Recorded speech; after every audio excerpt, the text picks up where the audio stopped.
Pemirsa sekalian kaum muslimin yang berbahagia, kita mengangkat tema ini karena sesuatu yang memang potensi yang baik, dua sisi, ukhrawinya bagi orang yang berwakaf dan memajukan generasi. Kuncinya kalau dikelola dengan baik dan pengelolanya itu bernama nadhir. Nah, saya sebutkan yang tugas nadhir lagi, bahwa nadhir itu tidak main-main tugasnya.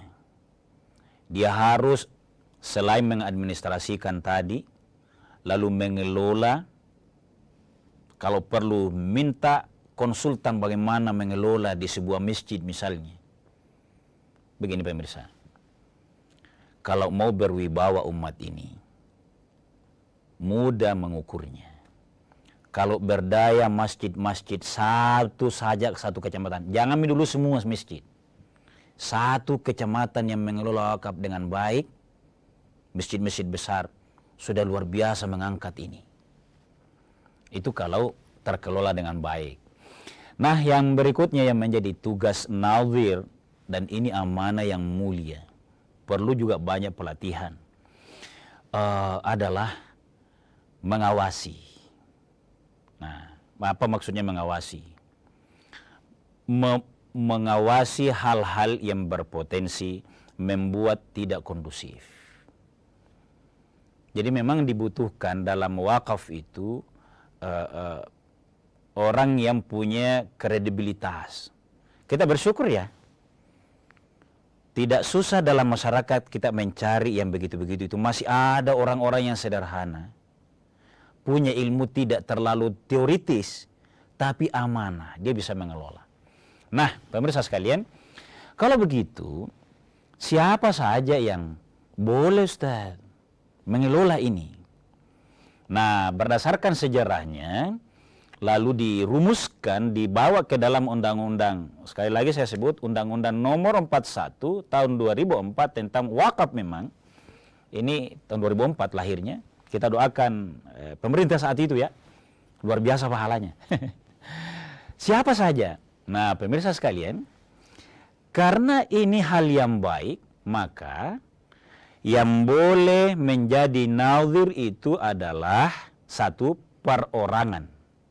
Boleh perorangan yang memiliki kecakapan. Itu satu. Yang kedua, boleh organisasi. Organisasi. Yayasan kira-kira. Bahkan ada mirip ini, yang berbadan hukum. Jadi, masing-masing ini boleh individu yang punya kecakapan.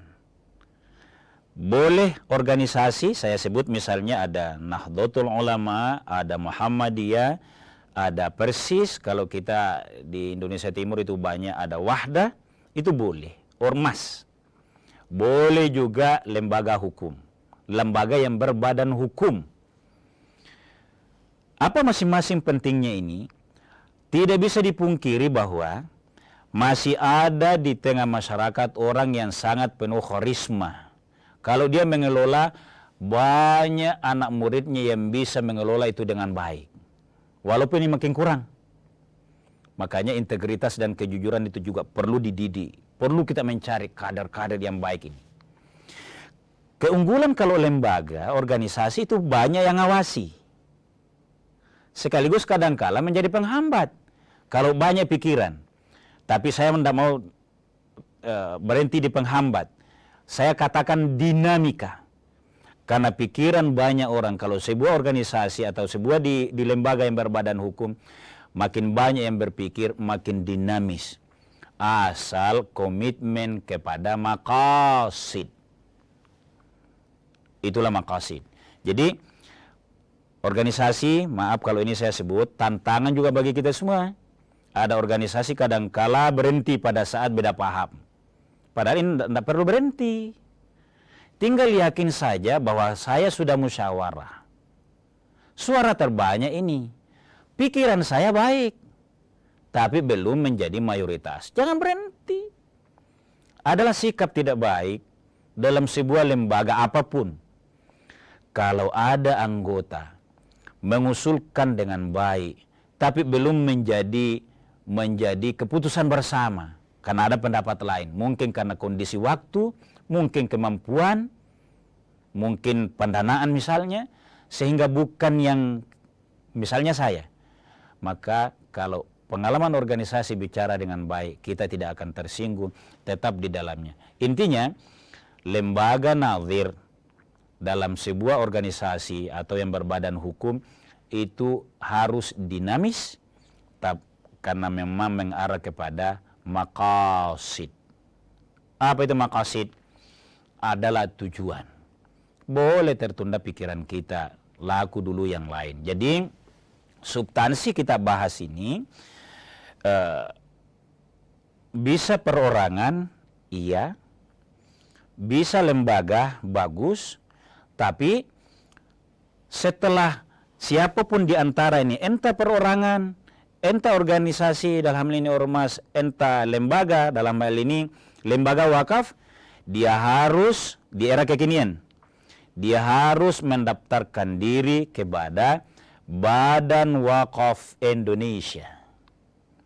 Karena kalau kita soleh, yakin soleh, maka kita akan percaya diri, makin akuntabel. Kalau ada lembaga yang tidak mau mendaftarkan diri, justru perlu dipertanyakan.